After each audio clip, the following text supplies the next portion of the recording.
Hello, good evening, and welcome to the Talkin Kop. This is your Sunday night cop. I'm Gav, and I'm joined by Keith. Where's Emma?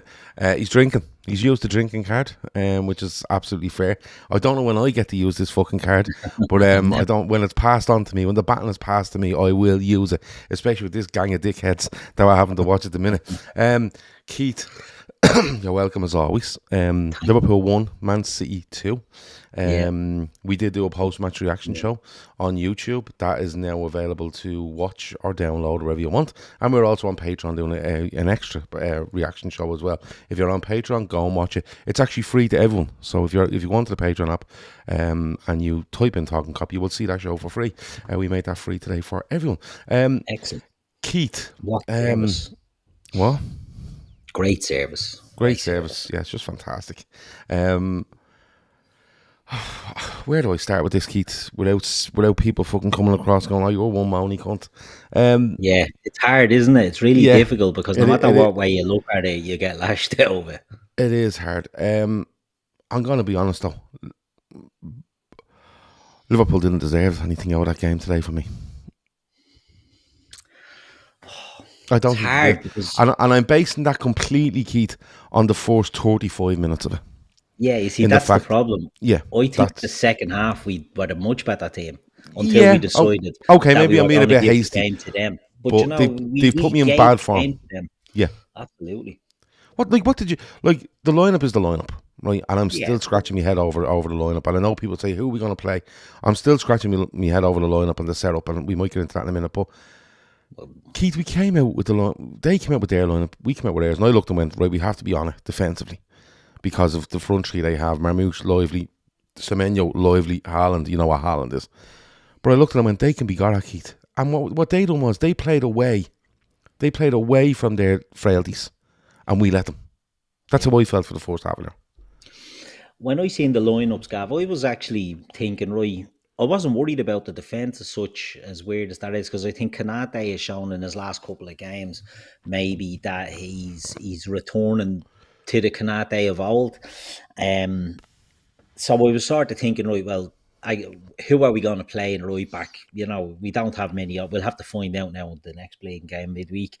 But I was looking at it and I was looking at them and I was thinking to myself, a good start here and we'll get into these because these aren't great. This is the worst Man City team in a long time. It's the worst Liverpool team in a long time. But there was no fear factor for me. Erling Haaland is a player who never really does it against us, if that's fair to say, outside of penalties and things like that. I don't think he's got a great record at Anfield. I know he scored for Salzburg, but I don't think he's got that many goals against us. And we tend to play well against them. But I think we just let them dictate as you said, the first 35 minutes. I think we just gave them the onus and the emphasis. We never got going in the first No, half at all. Like no. we were extremely poor.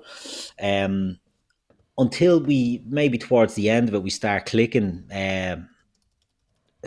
Wouldn't even say clicking, do you know what I mean? But we start trying to get a foothold in the game that we certainly didn't have. I mean, it was all City. I know they've an early chance through Erling Haaland, and they look.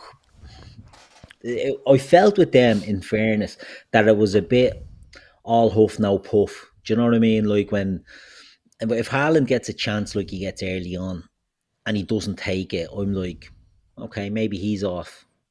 Now, that's not this. That I think Milos Kerkez deserves an awful lot of credit in that instance. He switched on. He gets back. He's being a menace or whatever. But I looked at it and I says, right, these as it's going on, I'm starting to think, says these aren't really at it, but we're not laying a glove on them, and it doesn't even look like we're trying to lay a glove on them. As Mm. the game develops and it comes into the second half, I think we're all over them. I think we're the much better side, as we would expect. We're at home.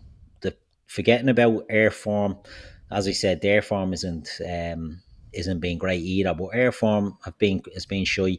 We're at home. We should never ever be rolling over at Anfield, in my opinion. Um, Despite the form books or any sort of issues that the squad are having, we should always be performing at home. We haven't this season. It's been absolutely disgraceful, the home form. But the second half, we started to see more of what Liverpool were all about. and we just had them on the ropes. We're creating the chances. We take the chance and then we just give it back to them. I just couldn't believe the mentality of that Liverpool team today. And I don't know why I'm surprised, because it's been the situation for the whole season. I think it's a Liverpool team that's, I don't want to call them cowards, right? And I don't want to call them weak, because I think it's very, very harsh. It's certainly a lot of these players have gone to the blade and gone to the wall for us many a time.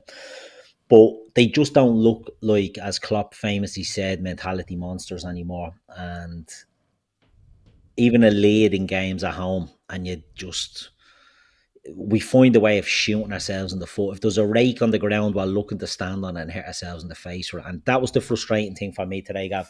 There was no, right, we've got the goal here, let's go for the kill, or let's see this out. We just went to shy, and that was the annoying thing for me.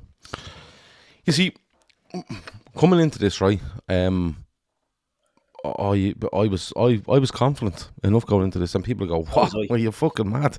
But what I watched, and the reason I was confident going into was I was looking for a couple of things. If you go back to the Manchester United a couple of weeks ago playing against Man City, what United done well was United did sit in, right, but they caused a big threat going the other way, right. If you watch the game, they sit in, they have 4-5-1, right? And they sit in, but they don't drop right onto their box. They're compact, but they're not too deep where they just cannot get out. And they were a big threat going the other way, right? So when I was looking at it, I was looking at the City side, and I was saying to myself, I know he is a good player going forward. I don't think he's the best defensively. I think the lad on the right back, Nunez, is a midfielder.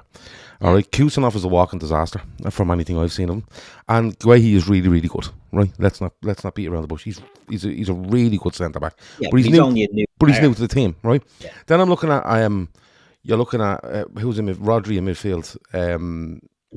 Rodri and they had Rodri and the other lad in midfield. Rodri, the left back, Nico O'Reilly. Yeah, Nico O'Reilly. No, Nico O'Reilly's a really good footballer, but he's not a centre midfielder. And Rodri, to me, didn't look up to the pace over the last couple of games, because he's only coming back, right? Yeah. And then you had Bernardo Silva, who's always he's a fantastic footballer. Bernardo Silva, he's just a little cunt, right? Great player. And the other three up front, if he was on your team. Oh yeah, 100%. The archetypical one of them. Yeah, and then you'd love him if he was on your team, but I can't remember too many players in the Liverpool side like that. Even over the years, I struggle to think of, absolute lunatics. Like, not lunatics, just a sneaky little fucker. Suarez, probably. We looked Suarez. Yeah, but when I looked at it, I thought to myself, right, what are City's? We can see City's frailties here. I think it's the back four, and I think it's centre midfield. I think beyond that, I think they're intelligent, they've power, they've pace, they've threat, right? And you have to remember City's outlook coming into this as well. City are coming into this going, Arsenal 9 clear here, right? Now, we can either come in here and play fucking dumb at Anfield, and it doesn't work for us when we play them at Anfield.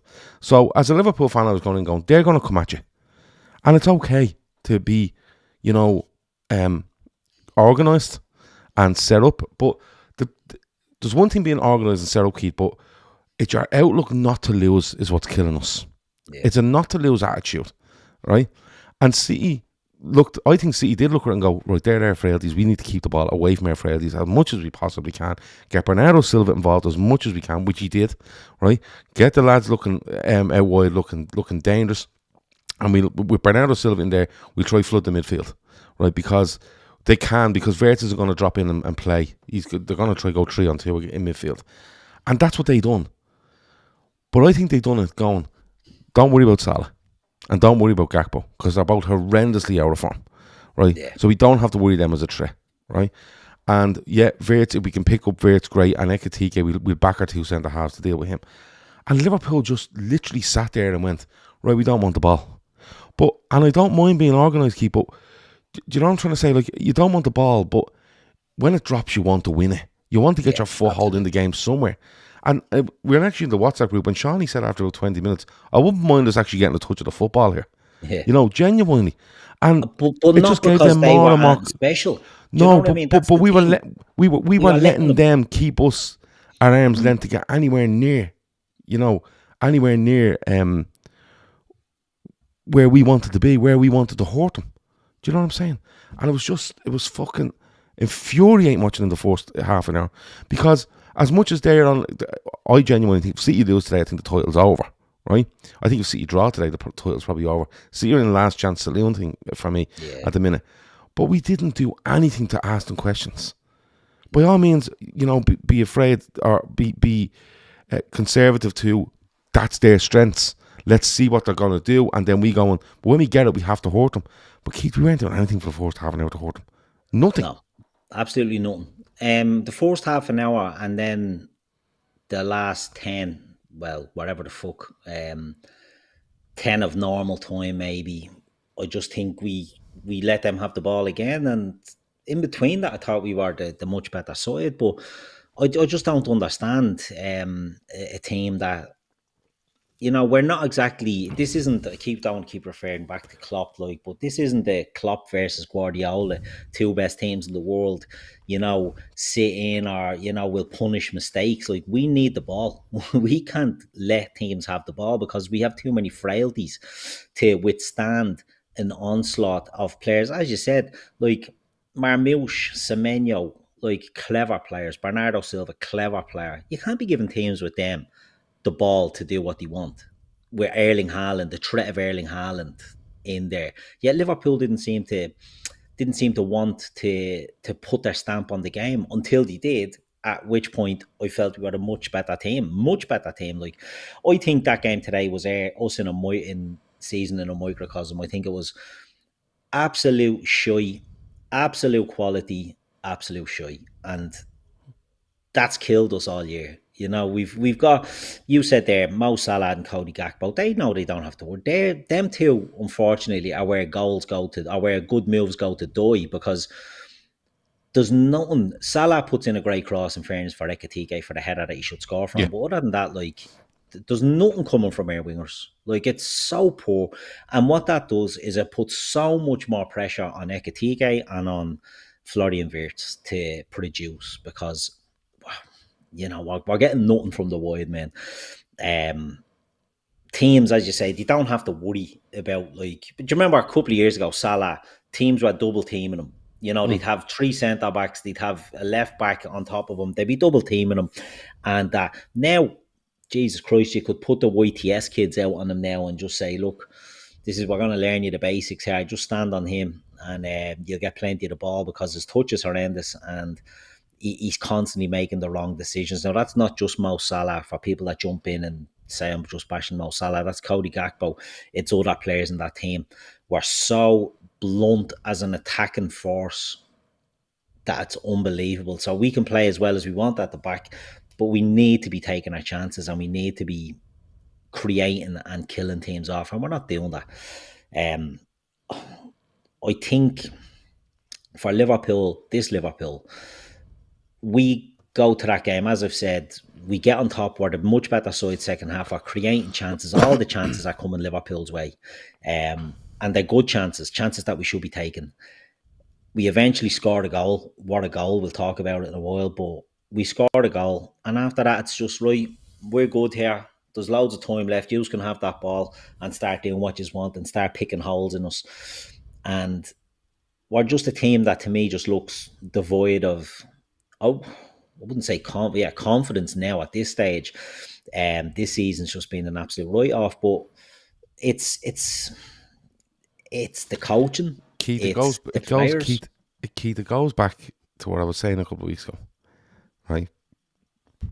If you have a difficult season, which it is a difficult season, we've had Kevin Kelleher come out this week and talk about the whole thing, and he's basically telling people that he doesn't even believe football is high up on the list of priorities here at this stage, right? And that's fine, but it goes back to Keith. If me and you sat here every Sunday night and we won a game and then lost the game and then won a game and then lost the game, and or won a couple and then kind of lost one, you'd be kind of going, yeah, look, we take it because there's a vision here, there's a plan, there's a plan A, there's a plan B, there's players bedding in, we're a bit unlucky, we're trying to win games and it's just not working for us.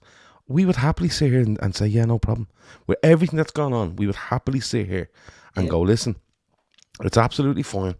We take our medicine, whatever way it comes, right, for this season, but we can see where we're going.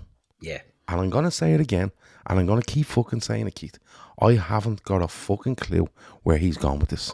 Because if he had any sense to him, right, and he was following whatever conviction he seemed to have found a couple of weeks ago, he would have played Curtis Jones at right back, and he would have played Szoboszlai right side of midfield, like he has done previous to Salah going. Now, he was not playing Mohamed Salah before he left, right? And I don't give a fuck if anyone thinks I'm bashing Salah here or not. I'm just telling you facts. He wasn't playing Salah before he went to the AFCON. He only got on the pitch because of an injury to Frimpong after 4 minutes against Brighton, I think. Or was it Frimpong? Yeah. No, was it? I think it was. Somebody went down injured, right? Someone will say in the chat, but they went down early. No, because Frimpong went down injured early against Karabakh, didn't he? There was another one. I'd say it could have been Frimpong again. I'd say it probably was him. It might have been. Anyway, right? He wasn't getting a game, right?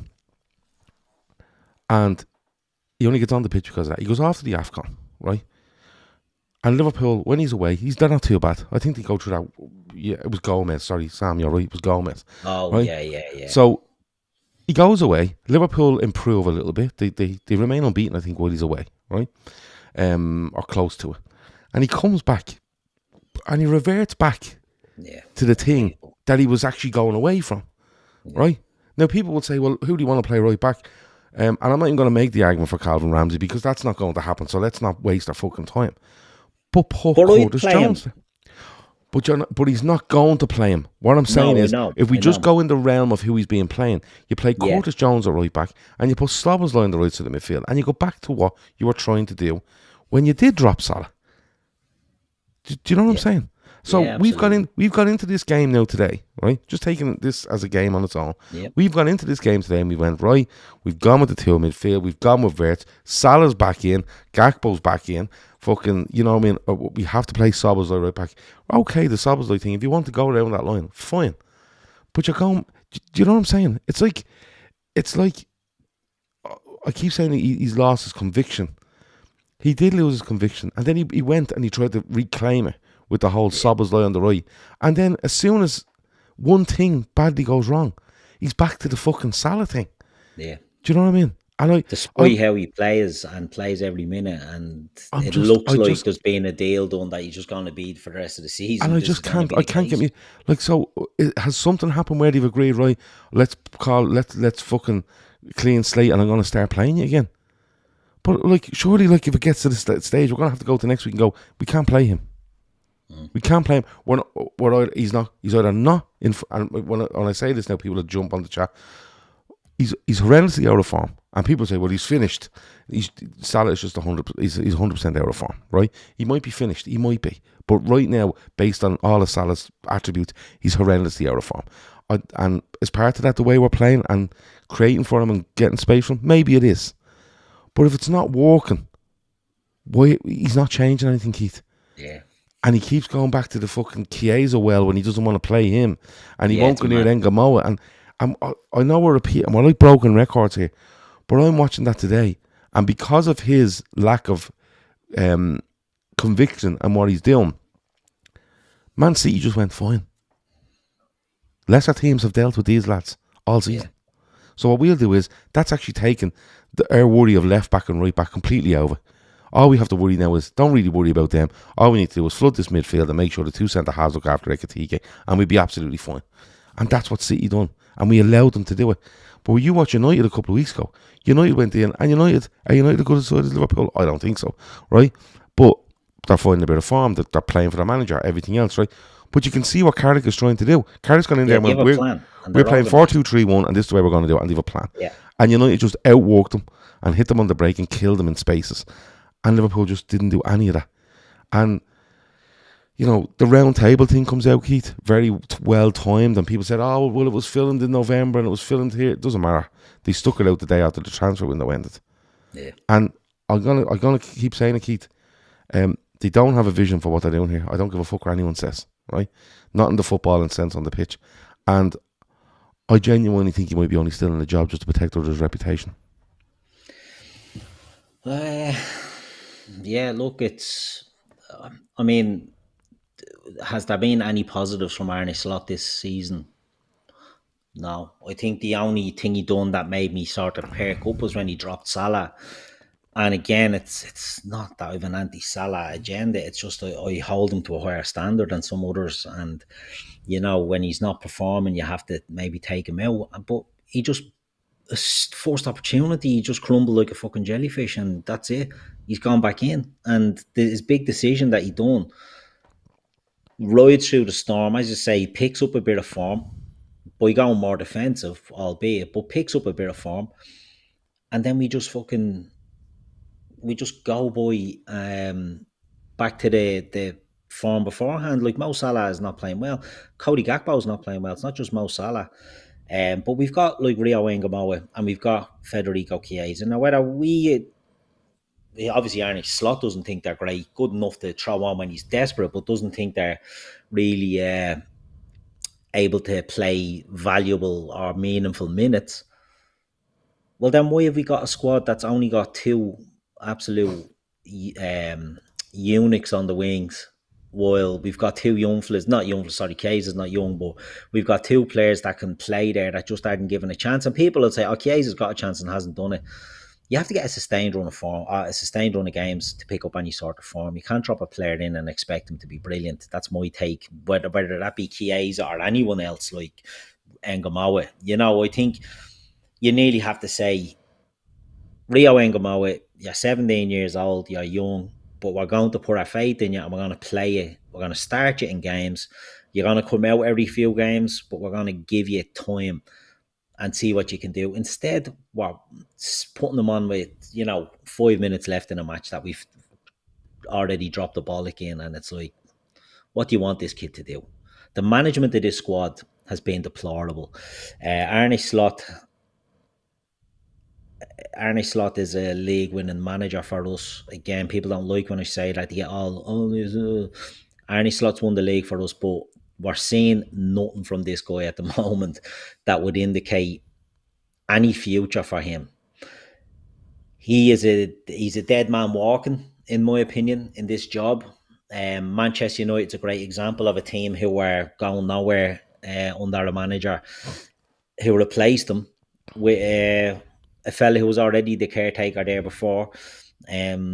It's not like they've brought in the best, brightest young mind in world football. They brought in a former player who knows the place, who has a bit of structure about him and a bit of a plan.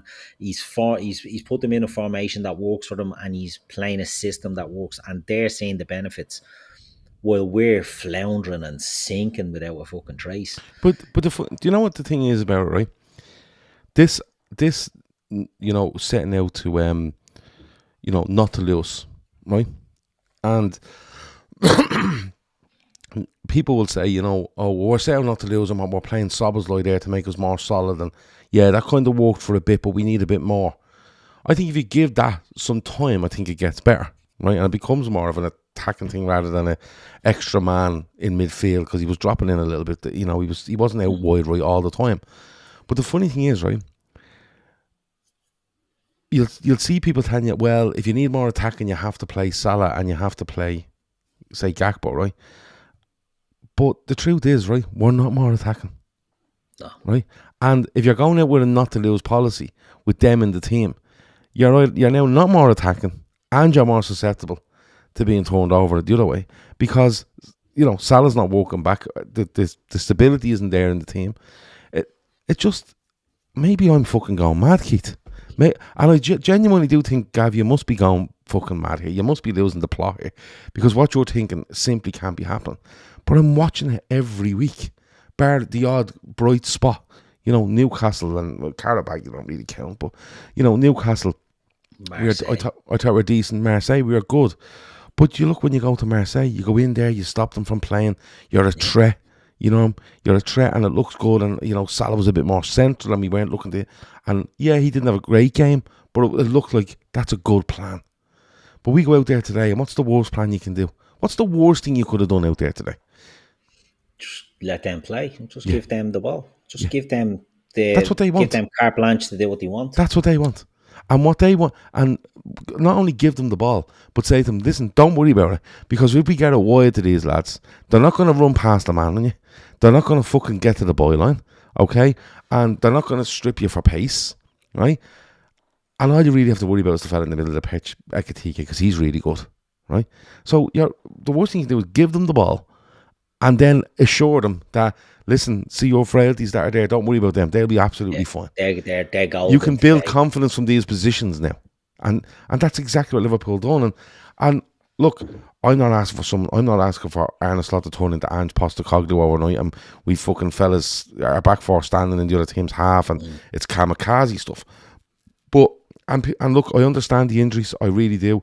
You know, you've lost Isak, you've lost Frimpong. There's a good few players out across the pitch, but at the same time, we just keep going back to something that he didn't want to do. He was against doing. He makes a big call on Salah, and it all blows up, and we're back in that position. And people will say, well, who else can he play? Well, he could have actually played the fella that took over Salah's spot in that team when he wasn't in it, and played his other fella at right back that he has done. I've gone to Anfield this season and watched Curtis Jones play at right back. Sure, didn't he come on against City and do it last season or the year before or something? Curtis Jones went into right back and played brilliant. Yeah. Like, it's not like he only do it against bums. Like, Curtis Jones is an able and capable player. But is there a fallout there? I read something. I don't know how true that is. Like, there was meant to be a fallout after the Bournemouth game. Apparently himself and Van Dijk and Slot had a bit of a set too, but, you know, apparently Jones went a bit further than Van Dijk. But that's allowed. When you go to Bournemouth and you're that bad, yeah, absolutely. and you get back into you're terrible. You know, you're in control of a game, two moments and you're 2-0 down. You get back into the game, and then you turn it into a tennis match. You know what I mean? And they should have scored before they scored. Evan Nielsen should score. And look, as much as people say, oh, we came back in that game, and we weren't all over them. We weren't peppering them. We just got back into a game. Got back in. Yeah. You know, like just on the. I want to get your opinion on we go through the goals in a minute, but this Bricktop says there the round table makes them look more like idiots if they sack him now. So buckle up for more of this shit, he says. Right? What did you make of that, Keith? I think you hit the nail on the head, really, wasn't it? Like, the time of it comes out, and whenever the fuck it was recorded, who cares? It's just, you know, when things are going well and shit like that, yeah, it's great. When things aren't going well, every little thing just fucking just gets at you, and you see things like that, and it's like, fuck off. I'm at a stage where I'm sort of sick of everything about Liverpool at the moment. You know, hyperbole or whatever, but it's absolutely, you know, I don't want to hear from them. I don't want to hear shy from players. I don't want to hear shy from managers now. I don't want to hear shy from anybody at Liverpool. So I couldn't care what they do. It's all bleeding. It's all fluff and bollocks for me at this stage. But what do you think of it? It's PR spin, like, it's shy. To be honest with you, I didn't know it was coming out, and then it arrived out, and we done a show over on Patreon on it, going through 4 or 5 of the moments and talking about it. And look, I'm not going to lie to you. If you've seen the show we done on Patreon, we didn't go, here's 5 points, let's absolutely attack it. We actually approached it from the side of, yeah, it's PR. I mean, we said it was PR, but we tried to look from the point of PR aside. They're making these points. Let's look at the angle of why they're making the points. Is there foundation to them? Is it something you build on, or is it? But the more and more I watched it, and to be fair, on the day I didn't see it all. I literally seen 4 or 5 clips because Kev sent me the clips and said these are the 5 we'll work on, and which we did. And I went back and watched it all then in one big go. And the first thing that came to my head is, why are they doing this? Yeah. Why are you justifying your appointment? That's what it was. They were sitting there justifying the appointment of the manager, or justifying the continued employment of the manager. Now, whether you think that's right or wrong, whether you should be there or not, you were just kind of going, what is going on here? Yeah. Do you know what I mean?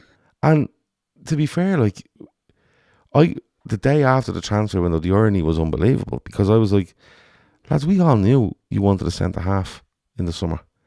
And you knew where that centre half was on the 4th of January. And you all knew you were probably an attacker light, because let's look at who you're picking and not playing, and who's on the sidelines and they're not getting the games. You probably need one more because you're screaming out for it. And we're sitting at the end of the window, and yeah, you've signed the centre back for the summer. That's fine. But you let all this go, say nothing, and then get to the end of the window and go, right, now let's tell everybody why you're still in the Yeah, job. And the lads beside him are the ones that are holding on to the reputation of him. It feels to me like if he goes, people are going to start asking these lads questions, which I don't understand really, because they brought a fella in, he won a title. You know, yeah, the sort of way. exactly. But And that's the thing, like, is it, as you hit the nail on the head, like it's people are just trying to use a human shield just to keep the shite away from them. But you hire the manager, you win the league, it goes tits up.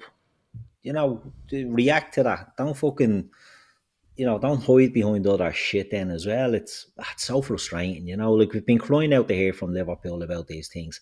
And then when they come out with shit, it's like, no, no, what is this? You know what I mean? Like, what is this crap? We want to hear valuable stuff. Um, we don't want to just be soft soaped with this crap that we're hearing. So very frustrating, very frustrating. Real Talk says the fact that the crowd were booing Guehi was bonkers. I wanted to talk about that because I I was agree. like, why are we booing him?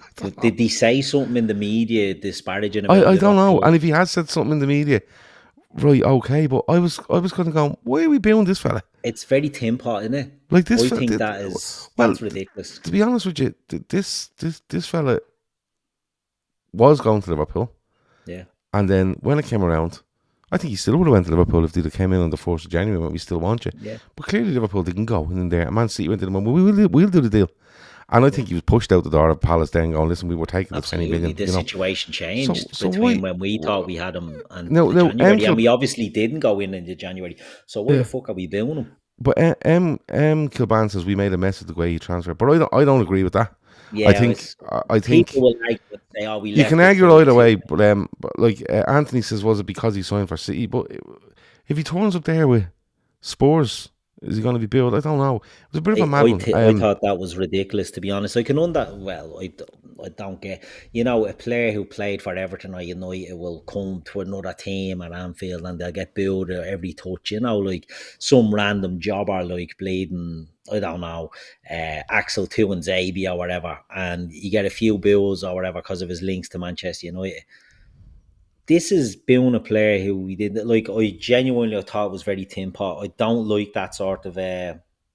I think, look, I'm not trying to make out that Liverpool are better and superior, but we do sort of have a better reputation than that as a fan base. And it just, when everything's going wrong and you're resorting to that, I just think it's like, fuck that. That's brutal. On the just back to the round table thing. They're sitting there and Slot does say, some fans won't like the way we're playing at the moment, and I want to make it better, and I want to have the ball, and I want to this, and I'm kind of going, yeah, okay, fair enough. But again, Keith, like if I put you in the scenario now where Liverpool get to the end of the season and they finish 4th or 5th, right? Which I'd be surprised if Liverpool make the top 5, Yeah. to be honest with you, right? At this stage of the game, yeah. Right. But if you get to the end of the season and you bring, you have all their players back fit, right? They're all fit, and you bring in Jack A comes in, right? Jack A will be there as well. Do you have faith in the manager and the staff around him and the people above him to go, yeah, okay, everybody's back and we're trying to do this and it wasn't working because we're missing a few players, but they're back now, and we have a good bedrock here of what we're trying to do. Because Absolutely not. no, I'm struggling. I'm really struggling. I don't have faith that Slot can do anything really. His decision making in game has been awful. His use of the squad has been awful. Um, and the squad itself, I mean, the players haven't helped. It's easy to blame Slot because he's been a shit show, and he's the one putting out the teams, and he's the one setting them up to play, and giving direction. But in game, the decision making of the players has been absolute shite. But if you look at this Liverpool squad, right, very quickly, I just looked at the squad as a whole, and I went by age. So if you look at players from the age of 26 and up at Liverpool in the squad, right? I'm going to read them out. And I just used 26. We could go 27, whatever. I wanted to use players that are in the second half of their career. So if you say, 17 to 25, young player still, 26 of 30 odd, older player, Yeah. right? Senior players. These Yeah. are the players in the Liverpool squad over 26. And I wanted you to tell me how many of them you would be happy with next season going forward, or who you think have maybe gone off a cliff, or who will still be there. Right? So we start at 26 years old. 100%. I want them in my team next season. Yeah, who do you think you can rely on? And has this season been a blip, or do you think they might naturally just leave in anyway? So out of this list, right? So Cody Gakpo, 26. Cody Um, Gakpo, no. not as a first choice option. Cody Gakpo, if he's our starting player next season, we're no better. We're in the shits basically, and that's not he's been a good player for us in the past, but Cody Gakpo regressed. I'm not saying Cody Gakpo is to me a player where when you have a Luis Diaz there, they're perfect because you can mix and match them, and they're killing each other to be in the team. Yeah, exactly. He's not being. I get the feeling I'm going to say competition an awful lot here. Go on. Well, could be right. The next one, 26-year-old Ibrahim Kanate. Now he's out of contract in the summer, so slightly different. Yes, but would you rush to give him a contract? Yeah, I would give him a contract. 100%. So would I. I'd give him a contract with the caveat that a bit of competition, I think, will push him on. I'm doing Kanate simply on the fact that I'm doing Kanate on the preface that the two boys in Leone and Jackie are given a really fair opportunity to push him out of the team. Yeah, and that's what you'd expect, right? Yeah, so that's what I would do. Next one then is Isaac, right? Injured. Yeah, well, Isaac, 100%. Right. So then the next one is Alexis McAllister. I don't think he's done himself any favours this year. No, I don't. And what I would say is, though, I've had a weird feeling over Alexis McAllister since the end of last season. Yeah. Because he wasn't really seen throughout the summer. He wasn't seen in pre-season. He came back. He's been in the team an awful lot. I don't think a passive football team suits Alexis McAllister. No. And I think we've become a passive football team. And I think he ends up looking really bad because of it. He looks very hesitant in what he's doing. I think if you got Alexis McAllister and said to him, right, this is it, we're going back to pressing and we're going to be very decisive in everything we do, both defensively and attacking wise, I would keep Alexis McAllister. Federico Chiesa. No. Doesn't get a game. What's the point? 28 years old. Out the gap. But this is what I'm saying. We should have sold Federico Chiesa and signed. We should have signed a player that would have absolutely went after Salah's place. Yeah, exactly. That's what we should have done. Yeah, go on. Absolutely. Joe Gomez. No. What, you'd keep him or you wouldn't keep him? No, he's pointless. He's pointless. Exactly, right? 28 years old, should be in his prime, along with Chiesa. Or that 28-year-old Freddie Woodman. Look, don't even know who he is. Gives a fuck, like he's just a homegrown player. 31-year-old now, Andrew Robertson. Gone. He's out of contract as well. Yeah, my only thing on Andy Robertson is, I think the problem with Andy Robertson is, I think he's still probably Scotland's best left back. He's going into a World Cup. I think that's why he's wanting to play football, and he's going to play for Scotland anyway, regardless of the amount of football he gets. He's going to captain Scotland at the World Cup, right? My only thing is, I'm not hearing the argument for going back to fucking Tsimikas. You got rid of Tsimikas because you wanted to do the two lads, and then all of a sudden his loan, they want to get rid of his loan at Roma. I think he's still at Roma. But why are you going in your own head? In your own head, as a manager of Liverpool, you're weakening your left back position by having Tsimikas there. In your own head, no matter what me and you think of it, right? So Robertson, I'm on the fence with, because I think Kerkez is getting better and better, and I'm actually. Would you give Robertson a new contract? I would renew him for another year. Yeah. Would you? Right. Currently, because I'm getting a bit annoyed at the fucking Kerkez stuff, because I think Kerkez has been really sound at left back for quite a while now, and he's only 6 months into his Liverpool career. Yeah. I think he's getting better and better and better, and I think, again, I've been saying him and Bradley and Frimpong and even Robertson to an extent, if Liverpool come out and play the way this team is built to play, I think we'd be all going, fucking hell, look at him. And I think he's having to bed into a squad, and at the same time he's having to bed into something that's, I think, is alien to him, to be fair. And I think in his own head he was thinking of something completely different when he signed with Liverpool.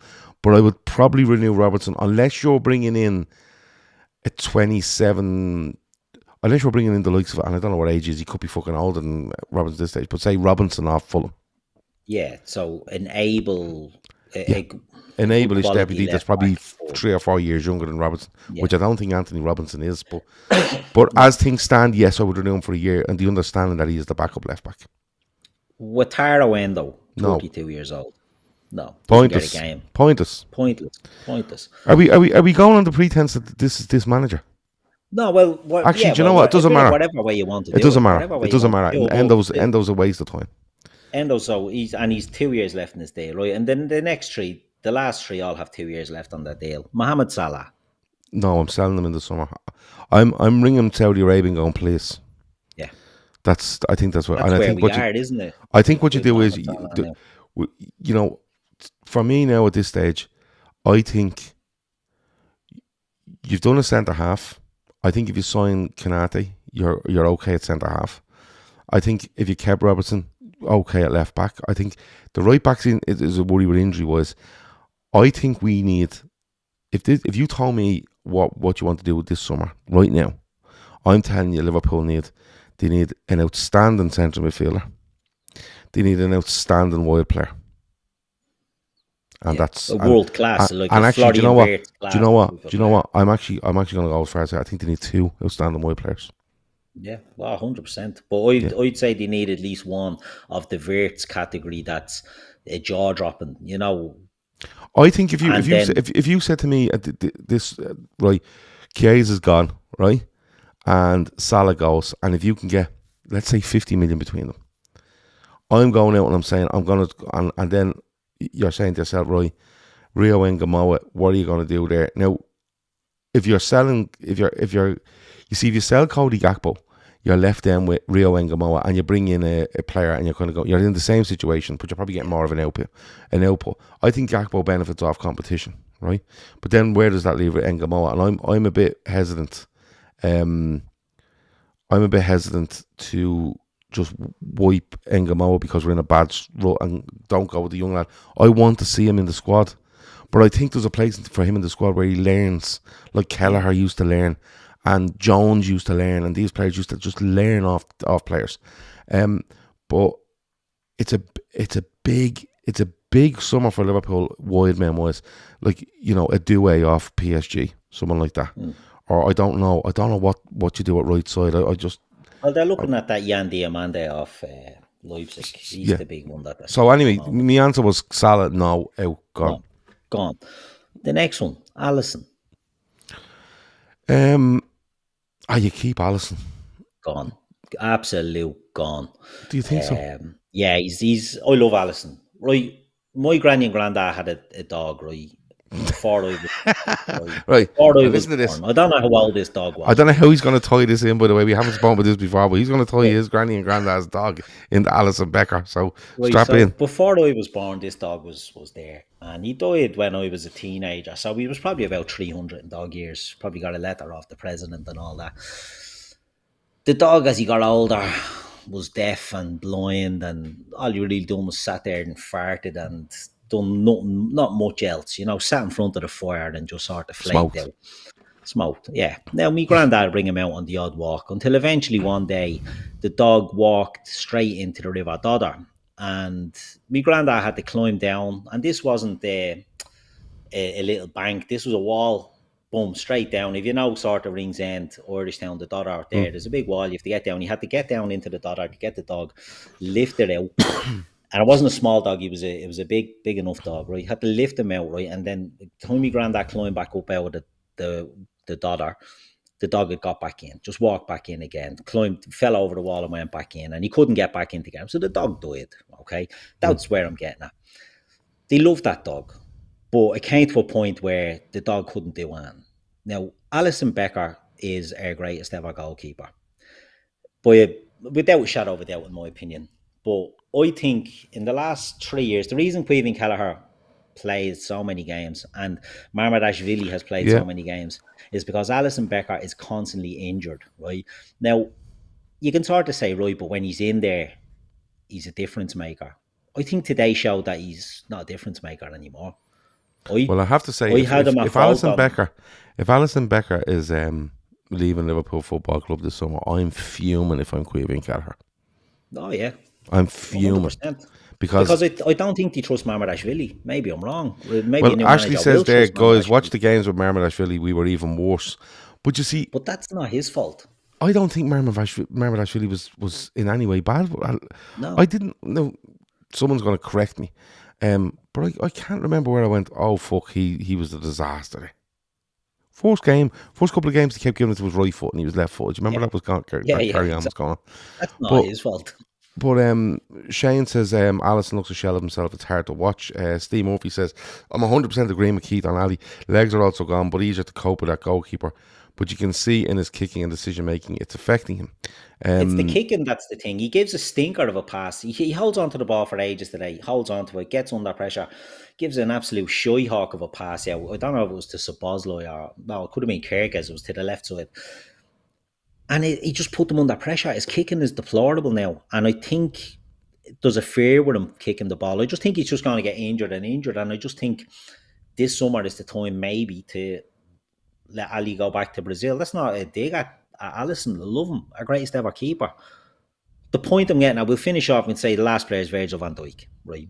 Again, like Salah, like Alisson, 2 years left. Yeah, I think no, he has a year left on this deal. At the end of this season, he stays. Yeah, 27 they stay. Yeah, I think he stays, and then yeah, I just think he does stay. I think as much as we're calling for stuff at centre back, I think that might be one move too many at centre back if you're coming this summer. But I get where you're going with. There's an awful lot of players there where you go, they should be in their pomp.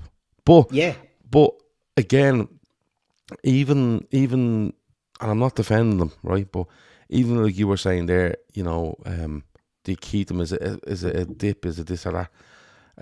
Some of them some of them just were saying no because they're like, they just don't play. Do you know what I mean? No matter how bad we get, they don't play. So that's one thing. But the other thing is, I'm genuinely watching this team and I'm looking at them going, they look so confused on what they're meant to be doing. They look so confused on what they're meant to be doing on the ball, off the ball. It's nearly like go out on the pitch and let's just hope we don't fucking concede first. And we don't concede first today. We get a great goal. So obviously it's a super free kick.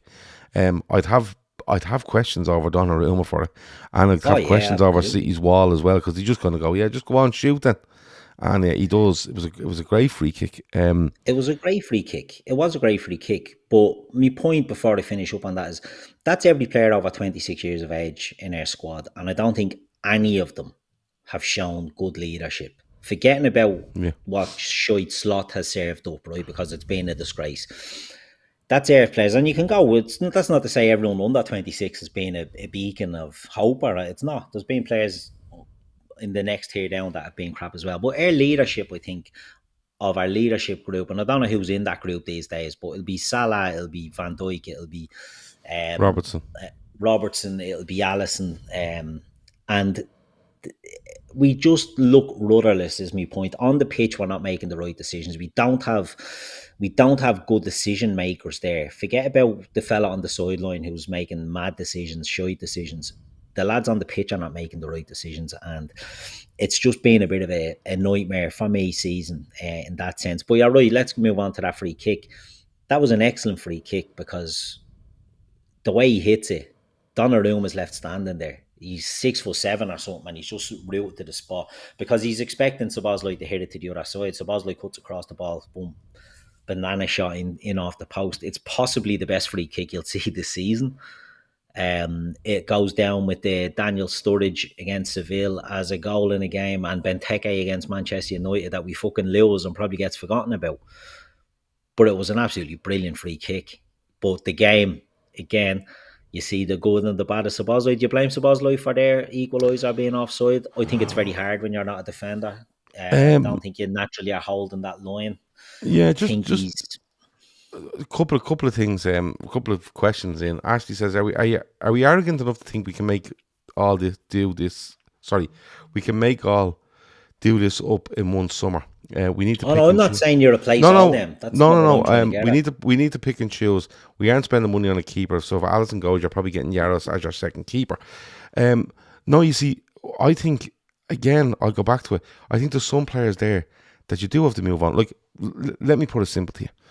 Endo goes and you bring in an Adam Wharton, right? Immediately you've upped the fucking stakes here, right? Or I like Bring Wharton. I in actually Adam like. Ant and you'd upgrade the stakes because you'd probably I more like him chances on in the I game. like him on a Forest. Elia Anderson. Yeah, I like him. I like him a lot, because I think he's just powerful and there's an authority about him. But having said that, if somebody has watched Elliot Anderson 10 times and Adam Wharton 10 times, they've watched them more than me. It's just usually I watch them when they play Liverpool and the odd game, where I see them. It happens to be on, right? But if you do Endo and you get Wharton, right, just Wharton or Anderson, pick one of them. Doesn't matter, right? Now, if you, as things stand, if you take Salah out and you take Chiesa out and you replace them with, I would say I would go for a big wide player and I would go for a promising wide player, right? And I would probably go and it's very hard to balance because we're quite imbalanced in the sense that Salah was always the main man. So that was like, he's over there. Now let's worry about everything else somewhere else but now at the right hand side, if Salah goes, you're probably saying to yourself, we probably need two there to compete. Do you get me? And on the Gakpo side of things, you probably need one over there as good as Gakpo, right? And people will laugh going, well, not that good, is he? But you know what I mean? That standard or that reputational footballer to be competition for him. So it's big on that sense. But when I look to the rest of the squad, I'd be happy if we kept our two goalkeepers. I'd be happy with our two fullbacks, but me worry is injury. Left back, I'm happy with. Centre back, if you re-sign Kanate, I'm happy with. Midfield, Gravenberch, McAllister, Jones, Szoboszlai, I'm happy with them. If you add Adam Wharton into there, I'm good with that. I'm absolutely happy with Wirtz. I'm happy with Ekitike. I'm happy with Isak. I'm okay with Gakpo being in the squad, but I want someone to compete with him. So there's one. Right, and on the other side, if Salah goes, I think you need to sign two. Do you know what I mean? So I think you need to sign two big wide men and a promising wide player. So that's three. That's four players I'm asking for in the summer. I think that adds to four, and I'm okay with it. But the thing is, the biggest thing above all this is the manager, the style of play, the outlook, the confidence, and to me, they look bereft of that. Yeah, on the ball, off the ball, they look bereft of confidence. Where to be, what they're meant to be doing, direction of travel. They look bereft of all that. So I think the bigger thing here is either he has got a plan, and it's just nowhere near what he wants it to be, or he doesn't. And if he doesn't, I think he has to go. And they can bring out as many round table things as they want, right? But I'm telling you now, what they done in that January tells me that they're not backing that manager. I don't give a fuck what anybody says. That's where I am. Signing players for the future, and 3 or 4 centre backs that are one that we spent 60 million on that stays in France, and 3 young lads that go into the very highly rated, by the way. Yeah, but if you gave me Malik Fofana and Minta, if you gave me them two for next season, I go grant. Minta has a bit of experience behind him. Oh, who? Anthony Gordon. Oh, he divides. He doesn't divide opinion with me. I fucking hate him, and I think he's. Don't get me wrong. I thought he was good at Anfield for 40 minutes last week, but maybe in our team, the way we play, maybe he shows more. I just don't like him. No. And that's just me. And to be fair, I don't die on those hills. If he's signed for Liverpool, I'd want him to be the best left winger in the world, right? Couple of good games. but what I'm saying here is that Liverpool, if you give me 4 players into that squad with a way of playing, I think Liverpool are really fucking good. I genuinely do. That's why it's so frustrating. Davey T says we can have with regards to Anthony Gordon. Do I blame Szoboszlai for the second one where it's the equaliser you're talking about? No, the equaliser, yeah. Just that, again, I'm being super harsh. I'm just saying like that he plays them on side because he's couple of yards back from the defensive line. But he's not a fullback. He's not a fullback. He's not a fullback. And he runs the bollocks off himself, so he's probably wrecked at that stage. Yeah, he's not a fullback. And to be fair to him, like, that's why I have massive issues with playing people like that in them positions. I used to have a massive issue with playing Joe Gomez at right back when he Yeah. was a fucking centre back, because his positional awareness at right back is different to your positional awareness at centre back. It Yeah. just is, right? No, I don't blame him. And the penalty, I think it is a Well, penalty because, it's definitely a penalty. yeah, you see, I think that, and people will make the Straight argument, by Ali. people will make the argument, oh, he's spreading himself. He's not. He's in a forward motion towards the player. That's Yeah, not. look, If he stands still and spreads himself, and your man runs into him, you go, well, where the fuck is your man going? You know, the sort of way. yeah. We had one against City where Ederson laid and took out Nunes last year or the year before, didn't we? Nunes breaks in and he's running out of play, and Oh, he Ederson gets a Blake touch on it. Yeah, cleans him out. yeah. But It's a definite pen. it is a penalty. And the last one, there's been a lot of going on about this, about, well, not the last one, the one that goes in and then it's taken off. But I don't see the issue with the decision there. Do you know what issue? Now we have? I know. Or Ashley's I have going to look into this massively, and we'll have her in our Go Process show that's on Patreon later in the week. But I don't have an issue with this. I think the ball's going towards the goal. He pulls on Haaland, and the advantage is there. And I think the referee is trying to give the advantage. Say if that goes in the net, there's the advantage. But the fact, as soon as Haaland pulls on Szoboszlai to put into doubt if that ball's going in the net, he has to come back and go, mate, you've denied the goal scoring opportunity. And yeah, if he doesn't pull you, you're probably clearing her off the line, and then I'm doing you anyway. I'm gonna do you for fucking the thing anyway. So I don't see what the issue is with that last decision. The issue I have with it, right? The issue I have with it is, again, our stupidity, because we sent Alisson up for a corner or a free kick, I think it was, and he stays up there. Right? He doesn't get back. He stays up there. Yeah. So we've decided that we're going to play without a goalkeeper here. So ultimately, risk or reward, we're going to try and get a goal. And if we don't get it, we don't get it. But we're given the opportunity for them to just spring and score. So why the fuck was Szoboszlai deciding to take him down in that instance? Because what difference is 2-1 and 3-1? We obviously but made like this decision. in the moment, Szoboszlai probably thinks if I can get away with this, get the ball and kick it up the pitch, we might get something. You know what I mean? I know, but he misses one game. now. One game, suspended for the game. It's only one game, yeah, but still, we could do without it. Ronnie Whelan is playing right back on Wednesday night, I heard. Yeah. It won't be. It'd be only short of bleeding Ronnie Whelan playing at right back. Ashley says she's currently going to war with Dale Johnson on this. The issue is Haaland should have had a yellow card and therefore a red. Everything else is fine. Why should the first incident? You see, that's the thing. I think if Haaland doesn't go near Szoboszlai probably makes the ball, and then straight away gets sent off. Do you know what I mean? So what they've done is they've gone, you fouled, we're given the advantage. Now that player's fouled you, right? So what we've done is the advantage is gone. Now we're going to have to come back to the original decision. But anyway, listen. Convoluted shite, you know what I mean? It was. Yeah. They made shit mints of it because it took so long. I mean, another issue was, now I was listening to Lee Dixon commentating on the match today, and I have a big gripe with supporters of a team commentating on the game. And if anyone heard Lee Dixon, maybe I'm just imagining it, but he's a Man City fan and was very, very pro Man City and anti-Liverpool, I felt. But it's not just Lee Dixon, and it's not against Liverpool. I don't think Carragher should be commentating, or Neville, on Liverpool games. There's a bias there, natural bias. But the way they were going on, you'd swear that Liverpool were, these absolute gang of bums. And Man City, they were talking about, it's great for the title race. This is what the title race needs. It's all for Man City's title race. No, I couldn't give a shiny shite about Man City's title race, because Arsenal are going to win this league.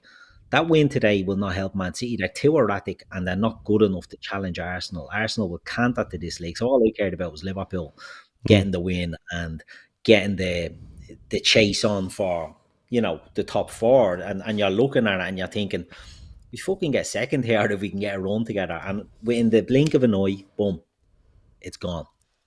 Do you know what I mean? So it's just so fucking frustrating that Liverpool can go from as we say with Szoboszlai's free kick, the sublime, to the ridiculous. Everything about, like I say, Alisson's decision was ridiculous on that that penalty. And look, this sounds like I'm going to be digging Alisson out again. I think 5 years ago, that first goal, Alisson smothers that ball like a lie. You know, when Haaland gets that knocked down the header, I think Ali is out on that and he's making that goal look tiny and gets a save on it. I think he's a bit slow coming off his line. I think he's lost that bit of pace. But these things happen, you know, it's fine. But the penalty was just wild. How he's jumping out there to get that. And then the decision making by Szoboszlai on the third one. I just find what a stupid team. Do you know what I mean? We're doing stupid things on the pitch. And it's everybody's at fault. I'm not, just to go back, I'm not saying we sell all those players, by the way, that are over 26, or we don't renew, or we'll be making a few signings, we'll be letting a few players go. But whoever the manager that comes in, and it's all down to the manager, Keith. What does he want? What style does he want? What players does he want? Yeah, but the thing is, like, the thing I think is, we'll see a reaction from players that haven't given a reaction this season, and that's, I think the players look like they jacked it in on slot. Yeah, I just think I don't think it's a massive build in the summer. You know, it will feel like if you were to like, no offense, but Endo going and you're not going to feel like that's a seismic move in the squad, right? You know, you're bringing in the left sided midfielder. You're not taking anyone out of the squad there, so that's two, right? And then I think you remove Chiesa. You know, bar the romance of him and his song and everything else, it's no massive loss. And to be fair, right now, Salah doesn't feel like a massive loss anyway. And Salah actually feels like more of an opportunity than a loss. The fact that we have him on a 2-year deal, we all fucking shake hands in the summer and go, listen, it hasn't worked out. You know, you're going to get a move, and we get a few quid off it. And but again, right? If we're going to make exceptions for certain players, you have to make exceptions for the likes of your Gakpo and Salah as well, where you go, you never know. Someone comes in and says, mate, don't worry about it. Go on and stand back up there again, and we're going to fucking do your donkey work for you. And Gakpo, you're not going to be doing all this fucking running inside shite. We're going to change you now to something. You never know. Right That's now, all it can take and to be fair, I'd say there's people looking at their screens now going, what is this dickhead talking about? But if you're going to make allowances for McAllister, or you're going to make allowances for, you know, your Kanate or your whatever, you have to make I'm not trying to paint it as the team is the problem and Salah isn't, but it can be just something that changes, where Salah's asked to do a little less, or Salah's asked to do something different, and it works at his stage of his career.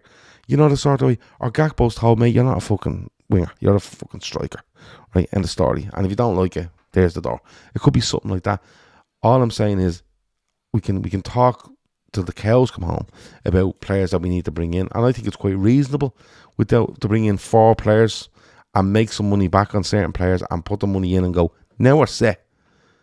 But Keith, you can be as set as you want. If you walk out onto the pitch and you go, well, we don't want to lose, and when we get the ball, we're not going to try look attacking as a threat, and when we don't have the ball, we're going to kind of look around at each other going, what the fuck are we doing?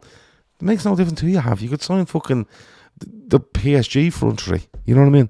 And you could sign, you know, Eddie Anderson and Wharton and put them in midfield, and you could sign, give me the best right back you can find, the best centre. Doesn't matter. When your outlook isn't there, it's not there. Do you know what I mean? It just is not there. You see it with the best of teams. Look at Real Madrid at times. All the players they have, and you go through Real Madrid and you go, I take Mbappe, I take fucking Vinicius, I take the other fella that was meant to be Lubin in the summer, he didn't. You take Bellingham, you take Camavinga, you take Schumann, Valverde. You take all of these players, but there's times when Real Madrid just go, nah. Attitude. That's the attitude of them. You know what I mean? Kilban asks, Gab, would you take 110 million for Isaac in the summer and rebuild? No. Listen, again, when Ekatike is doing things in this team, right, that at times to me, him and Verts just go, fuck this, right? Enough of this messing. Let's go fucking playing football, and they look great, right? Isaac was in the team, and they were doing no. It's all about getting the best out of people's attributes, and we're not doing that. We're absolutely not. And in fairness, the goal that Isaac gets injured in is exactly what we bought Isaac to do. And what did he do? The ball dropped to him. He passed it out wide. He got in the box, and someone gave it to him, and he fucking scored. and he's a really, really, really good player, right? And listen, we watched Isaac last season for Newcastle, and that's all he done, right? And we were like, that's fucking amazing. This isn't down to Isaac. This is down. This is down to Michael Elise says there's the name for right side of midfield, by the way. Why would he come to us? Why would he? But listen, shit the bed. Yeah, but the thing is, we're doing nothing for these attributes. When we do, West Ham away, we got down the boiler and cut one back. Isaac buries it, right? Yeah. When the Spurs little reverse ball buries it, gets himself injured, right? But I've watched Isaac having to come on Anfield early in the season and stand down the left wing, trying to beat fucking 2 and 3 players against PSV, and I'm standing in the crowd going, listen, mate, I didn't pay for this, and I don't think you paid for this either. Do you know what I mean? Like, I actually felt sorry for him. But honestly, if you go into next season and you have Isaac and Ekitike, and you have a team that's intent on attacking, and with a plan, they'll score bags of goals, bags of them. Yeah. Do you know what I mean?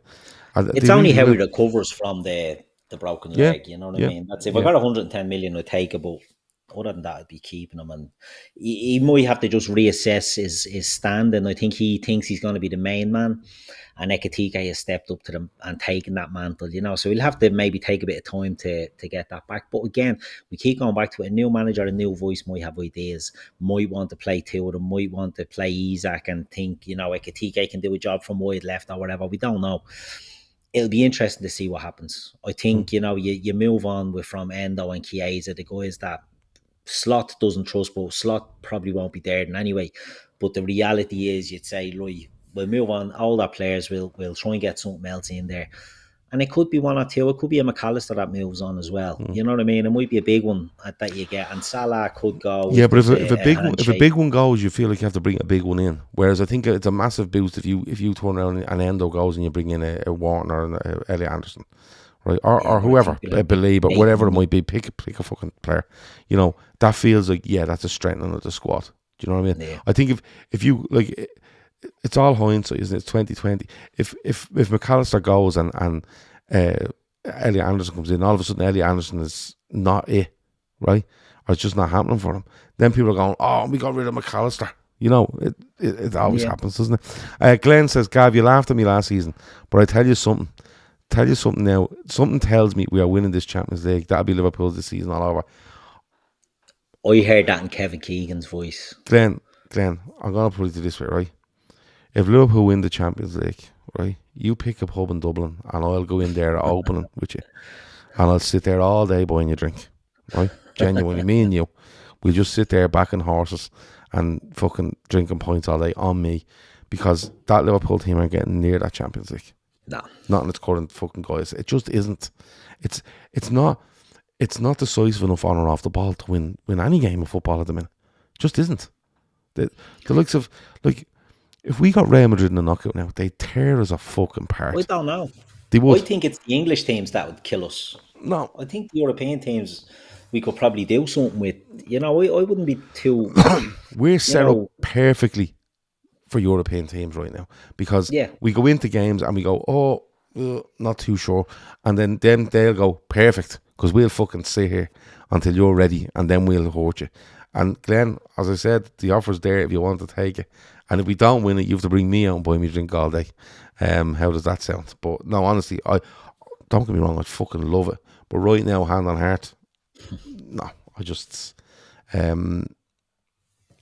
I just don't see it. I'd have to see a massive change in things. It would change in attitude, in mentality, as well as actual ability on the pitch and decision making. There's too many things that need to change. It's not one thing, and that's the problem. That's why I don't think we'd get there. Because, as I say, I think we could beat Real Madrid. I don't think we'd beat the English teams, because they just know how to beat them. But when we beat Real, you see, when we beat Real Madrid, right, we beat them 2 seasons in a row, I think, at Anfield now. And what have we done in them? We've been really front-footed. In part, we've given them the ball at times, but we've been a threat as soon as we get it. And then we have periods in the game where we just swarm them, right? We're swarming nobody. We're swarming nobody. So we end up becoming passive. And when you become passive, these teams pick you apart. Because then they will, like, honestly, like, Real Madrid would just come to Anfield and in their current state, ready to come in, and they'd pop that around all fucking day until they find what they're looking for. Lawyers wouldn't be able to put their requisite pressure on them. Yeah. Anyway, I think we've done enough there. Like I said, the post-match show is there on YouTube, and it is on all your download apps.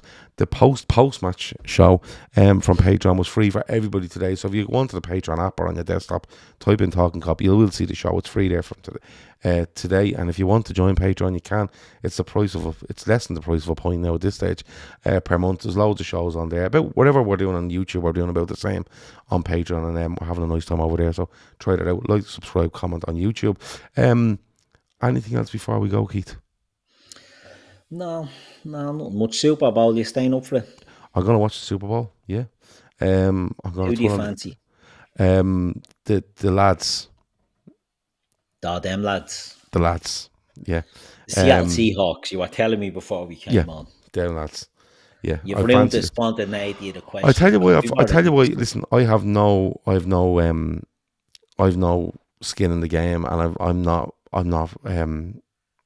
educated enough on an NFL to sit there and go, well, if this fella does this, I think we need this. I haven't.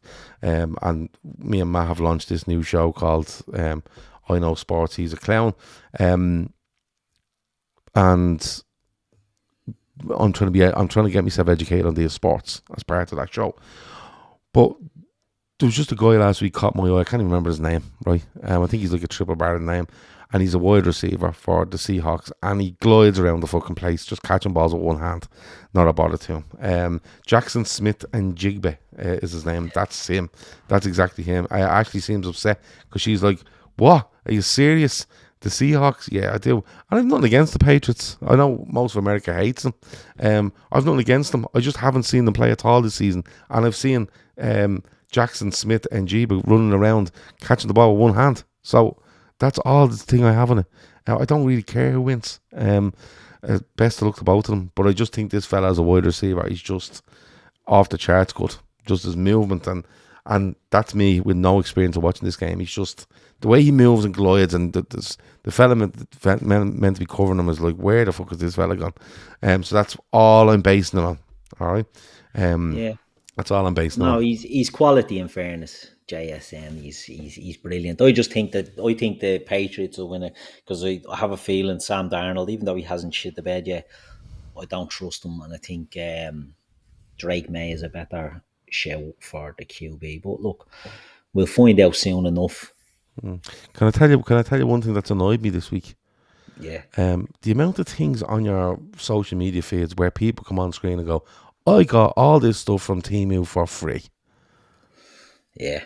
That annoys Not me. into that. Yeah. That was shy. Not for Gav. Not for Gav. So, yeah, just thought that's one thing that's kind of got me wick this week. A gripe. Yeah, a gripe. Have you watched any of the Winter Olympics? I haven't, no. I haven't. Yeah, I didn't even realise it was on until I saw the rugby started on a Thursday night. I was like, what the fuck is happening here? Yeah. Why is this on the Thursday? Not that I, see and watch the rugby, but... I'm keeping an eye on it because I have to for this show me and Matt are doing, where we're across all sports. But I've approached it from a different way. There was a girl, I think her name was Vaughn or something like that. Was her name? Lindsay Vaughn. Yeah, Lindsay Vaughn, the scare. She's a scare. Yeah, done her ACL a couple of days ago and said, "No, I'm still going to ski." 10 seconds in, good luck, gone. And I did give her on the podcast we're doing, I said she should stick some DP on her nipples because the pain from that will just completely you forget all about the rest of it. The ACL won't even be in her mind. She clearly didn't listen, right? No. I hate to say I told you so, but I told you so. You're not want to throw that out there, but if only she'd listened. Yeah, she got. So, a poor Irish girl got hurt. I didn't know about that. Someone got airlifted out today. That might have been your mum and Vaughn. I'm not too sure. But yeah, look, the curling. Davey loves the curling. I'm a big fan. I love the curling. I like the curling. I like the big downhill jumpy ski thing, and I like the bits where they lie on the bits of plastic front, on their chest or on their back, and just go Cool Runnings type flying of thing. down. Yeah, no, like it is on that Cool Runnings track, but it's like You on about the the bleeding, the luge or the single yokes, the skeleton. luge, Yeah. the They're skeletons, mad and now. all these mad names. Love Yeah, it. they're mad. Red Med says Brave Girl gave it her best shot at 41. I'm not saying she wasn't brave, and I'm not saying she didn't give her her best. I'm just saying the advice was there, and she didn't take it. So there you go. Yeah. That's it, I think. Any music I listen to this week? Everyone likes to know that. This week, who am I listening to? No, I haven't. I've been more listening to podcasts all week in the lead up to the American football, so I haven't really been doing much. Okay. I listen to a lot of Nirvana at the moment. Are you? Yeah, I listen to a lot of Nirvana. I love Nirvana, Pearl Jam, Soundgarden. Yeah, I was on the 70s/80s rock and roll hits last week, and I'm still kind of on them. They're hard to get away from. Yeah, the tracks just keep coming, Keith, and you're like, this is a banger. Yeah, when Bladen Tony Christie's telling you the way to Amarillo, you stay and you listen. No, I wouldn't. It wouldn't be Tony Christie now. And I heard a song on the radio yesterday, and I've completely forgotten it. And I'm gonna have to wait to hear it again, and then go, oh, I must tell Keith about that. It's a really popular song, Keith. It's not you're gonna go, oh, I've never heard of that. But yeah, it's a song that it kind of might creep up into the top 5 of karaoke possibilities. That's all I'm saying. Good stuff. Avo's asking what I think of Ren. Do you know Ren? Ren is amazing. No, the only Ren just I know he's is a the team in geezer France. from, I think he's Welsh, but he's based in sort of Brighton, and he raps and sings. He's playing great. Let's look up Ren, R-E-N. He's dead. Well, a lad in there, I think he's in the same WhatsApp group as you and us. And he was saying that 1998 is probably the best year for music. Oh, yeah. Controversial show. It was a very controversial show. He listed them out, but I think it can be easily debunked. Yeah. I think it'll be easy debunked as well. And as soon as he said 1998, I was like, he's only gone with a Britney Spears one there, isn't he? Hit Me Baby one more time. That's just, it's nostalgia. It's all coming back to him, as Celine Dion once said. Well, I was going to say, was Celine in that list as well? Celine, she must have had a couple of tunes around 1998. All coming back to me now was a banger, in fairness to her. It was, yeah. She had some good songs. Matt says, Ren is a REM cover band. 1959 is the best year. 59, oh yeah, what a year that was.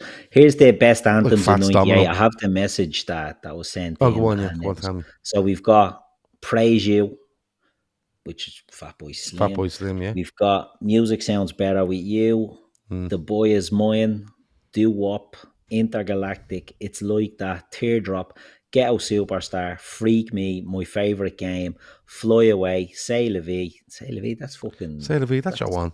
That's the Irish group. Yeah. What are they called again? Bewitched. Yeah. What was it that said in that? Someone said he walks like me dad or something, was it? Yeah, something like that. Someone in the chat might know, Yeah.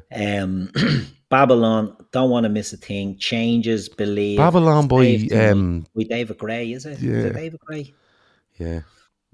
Believe, Save Tonight, Iris, Baby One More Time, and Pretty Fly for a White Boy. Yeah. It's not a great list, I have to be honest. What's your take on REM though? REM, I used to like REM. I'm a big fan. They're a good band, but you don't hear much of them anymore, do you? No. They came and they went. Yeah. I used to love the album Monster. It was a great album in the 90s. Cracking Real Talk says, if you're into electronic music, the Resident Advisor website released the best electronic tracks of 2000 to 2025. 550 tracks, an epic playlist. I'm into trance music. That's where my electronic music. If I see a playlist with San Francisco by Punchinella on it, I'm like, there you can't even get that on Spotify. You can't get it on Spotify, no, and you can't get another one called Wobble You Pedal on there either, which is an absolute banger. You have to YouTube these. Well, do you know what to do? Wake the whole gaff up, right? Get the biggest speakers you can and stick on San Francisco by Punchinella. It's an absolute... That's a great song. Stomper. Great song. Gurriella and all these ones. Great tunes. Gurriella is up there, yeah. What was the other one? There was another really good one I Carte used to like. Blanche by Vera Coccia. I love that one as well. Yeah.